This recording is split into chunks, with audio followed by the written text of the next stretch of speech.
শাহজাহানের থেকে কুসুমদ্বীপের শাহজাহানের ভয়ঙ্কর অবস্থা করবে আদিবাসীরা। এই কথাটা মনে থাকে, আমার বুক ঠুকে বলে যাচ্ছি। যদি দ্বিতীয়বার তপনদা যে কথাটা শেষ করলো, দ্বিতীয়বার যদি অযোধ্যা পাহাড় থেকে আমার এই তীর ধনুকটা নিয়ে আবার যদি মাঠের ময়দানে নেমে আসতে হয়, সেদিন মাইকে নয় তীরের ফলা কথা বলবে। আরে এই শাহজাহানকে জব্দ করার কে? অযোধ্যা পাহাড়কে নীলেমা তোলার জন্য আছি। এই কুসুমদ্বীপ অঞ্চলের বিট অফিসার, আমরা বিপ্লব দা বললেন এতগুলো হ্যাচারি চলছে, এতগুলো এখানে রিসোর্ট চলছে, ইত্যাদি ইত্যাদি ইত্যাদি হচ্ছে। কুসুমদ্বীপ বিটের যে প্রধান, তার ঘাড়ে নিশ্চয়ই রাবণের মতো 10টা মাথা নাই। কেন বলছি 10টা মাথা নাই?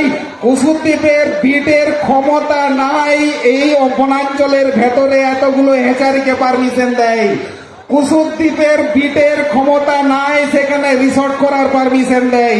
অথচ 5টা পরিবার যেখানে বসবাস করার জায়গাটুকু চাইছে, তাদেরকে বিতরণ করার জন্য একটা রাজনৈতিক ছত্রছায়ায় থাকা দালাল শাহজাহান মিথ্যা সেখানে নাক গলায়। পুরোটাই এই ক্যাম্পেইন চলছে নবান্ন থেকে। আরে এটার পুরোটাই কাটমানি ভায়া দিয়ে যায় বনমন্ত্রী পর্যন্ত। আমি তো বলবো বিট নয়, এইটাই সরাসরি যুক্ত বনমন্ত্রী বীরবা, সরাসরি যুক্ত রেঞ্জার, সরাসরি যুক্ত এসডিএফও, সরাসরি যুক্ত বাঁকুড়া ডিএফও। বিটের ক্ষমতা নাই এইখানে হ্যাচারি চালানোর, বিটের ক্ষমতা নাই এইখানে রিসোর্টকে পারমিশন দেয়।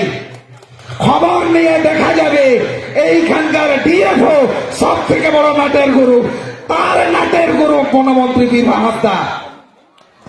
বনমন্ত্রীর পারমিশন ছাড়া ডিএফও কিছু করবে না, ডিএফও পারমিশন ছাড়া এসডিএফ কিছু করবে না, এসডিএফ ওর পারমিশন ছাড়া রেঞ্জার কিছু করবে না, রেঞ্জারের পারমিশন ছাড়া পিট কিছু করবে না।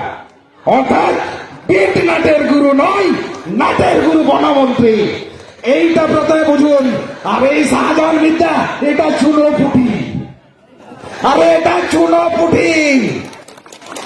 যে দলের ছত্রছায়ায় দাঁড়িয়ে এখন সে দাদাগিরিটা করাচ্ছে, কালকে ওর পিছনে লাভ করে দাঁড়াবে ওকে।